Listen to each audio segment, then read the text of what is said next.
윤석열 대통령의 심리 상태에 대해서 노희 변호사 심리학 전공 변호사입니다. 어떤 상태입니까? 윤석열 대통령은 일단 뒤통수 꽉 맞았고 자기는 당연히 132세 업문화를 믿었던 것 같아요.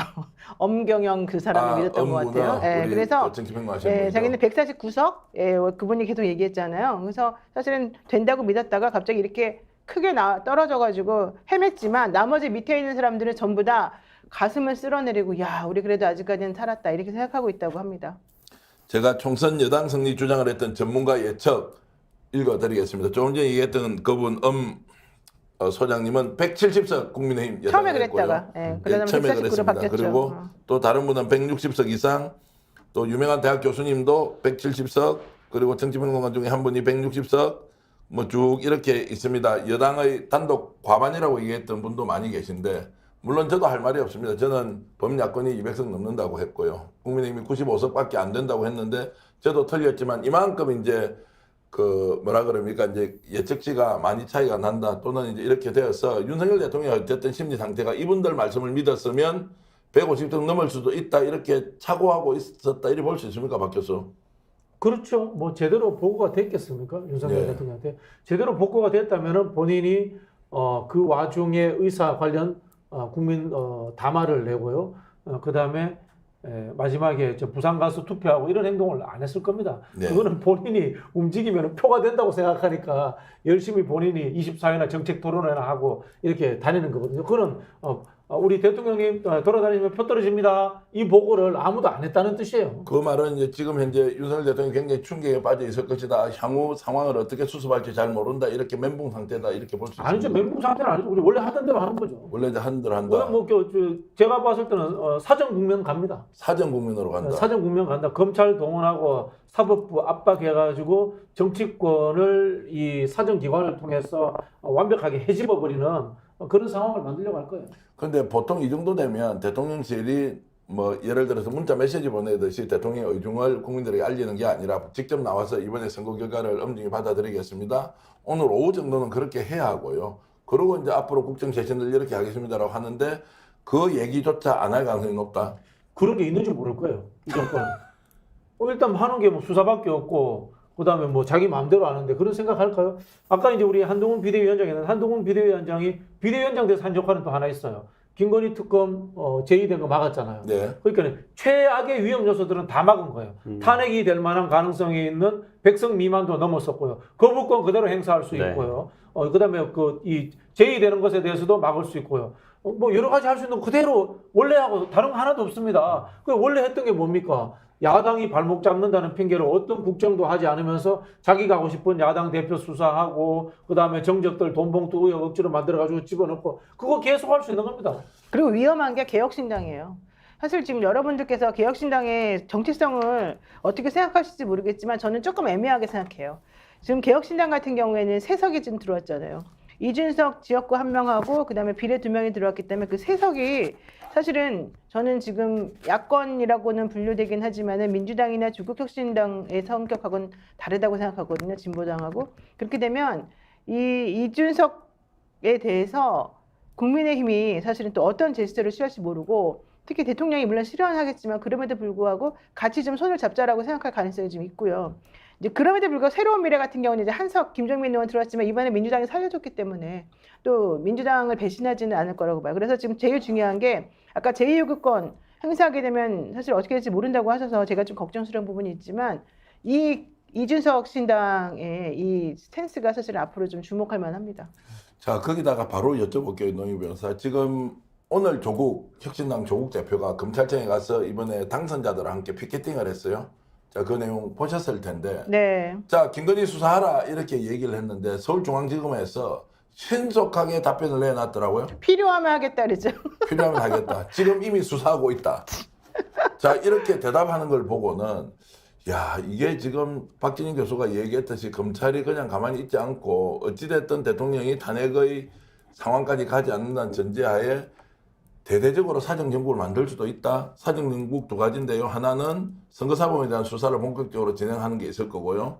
2번째는 지금 캐비넷에 수없이 많은 자료가 있다고 하니까 이걸 어떤 식으로든 활용할 것이다. 활용할 수 있다. 이게 지금 그 말씀이 맞는 말인데 오늘 또 나온 게 있죠. 조국 대표에 대한 대법원 주심이 정경심 교수에 대한 뭐 대법관으로 바뀌었다 뭐 이런 얘기도 나왔지 않습니까?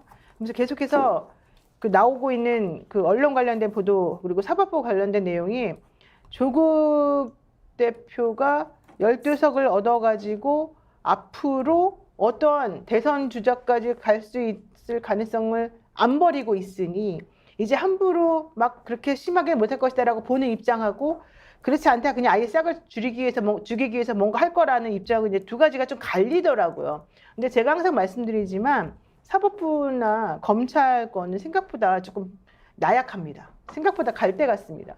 그래서 지금 분위기를 조금 계속 볼 것 같아요. 물론 사정 정국 같은 게 당연히 생길 것이고 앞으로 하겠고 대통령 3년이나 임기가 남아있지만 지금 야권에서 계속 주장하는 게 조기 대선 치를 수도 있다, 3년 너무 길다 이런 얘기 계속 나오면 그 분위기에 맞춰가지고 여론을 살펴요. 이분들이 여론을 살펴가지고 사실은 향방을 좀 정할 수 있기 때문에 아무리 사정정국을 가지고 흔들어댄다 하더라도 그동안에 계속 불만이 쌓여있던 검찰 세력들이나 사법부들이 이걸 그대로 좌시하지는 않을 거거든요. 시도를 하더라도 사법부가 대통령 뜻대로 움직이지 않을 가능성이 그럼요. 높다. 그거는 우리가 맨날 우리 법조인들이 맨날 모여가지고 하는 얘기들이 이제 항상 있었었는데 그동안에는 함부로 못했던 것 때문에 막 울분이 차있던 사람들이 많았는데 이제 이렇게 물론 200석이 넘어섰으면 더 편하게 했겠지만 그렇지 않은 상황이면 우리가 캐스팅 보트다 이렇게 좀 생각하는 분들이 있거든요. 법조계에서도. 자, 정반대의 상황을 내가 박진영 교수께 좀 여쭤볼게요. 뭐, 자, 하나는 대답할게요. 예.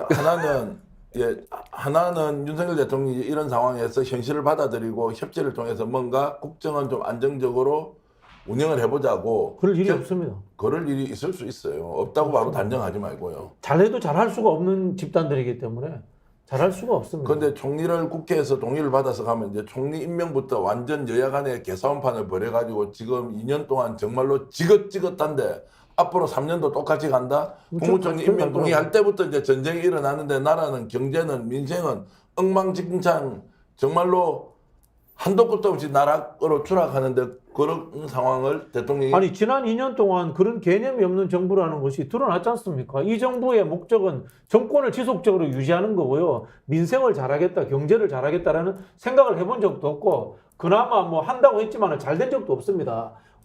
한번 생각해보세요. 정교한 대표가 예를 들어가지고 지금 뭐 언론사를 합니다만은 식료품 가게를 한다고 칩시다. 식료품 가게를 잘하지 못하더라도 잘하고 싶어서 열심히 할 거 아닙니까? 그런다고 잘 되는 게 아니에요. 식료품 장사를 해본 적이 없기 때문에 똑같은 겁니다. 잘할 수가 없는 거고요. 저는 이제 노영희 변호사님 생각과 굉장히 다릅니다.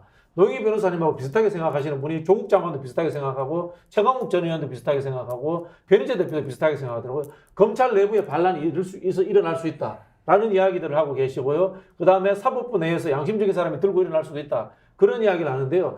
저는 이 정부가 검찰 정권이기 때문에 다른 것은 몰라도 검찰과 사법부를 당근과 채찍으로 관리하는 데만큼은 나름대로 유능한 집단이다. 그런 생각이 듭니다. 그리고 실제로 이 검찰과 이 사법부라는 분들이 공무원이에요.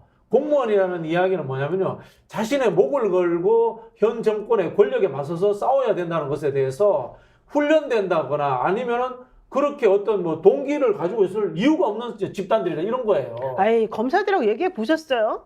나는 검사들하고 맨날 얘기해요. 안 그래 집단이 이분화되어 있다니까요.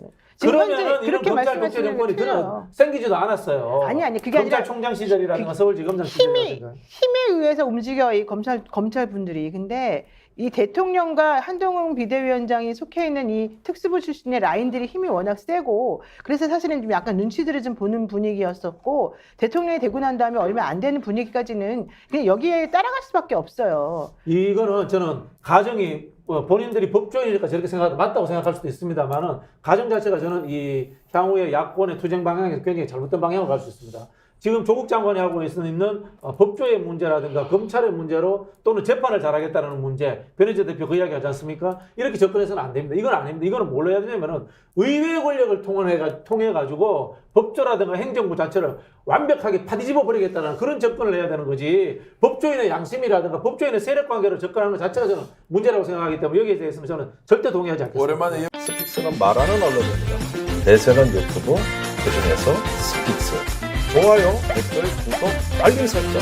여러분이 저희를 사랑해 주시고 우리가 여러분을 사랑하는 4가지 방법입니다.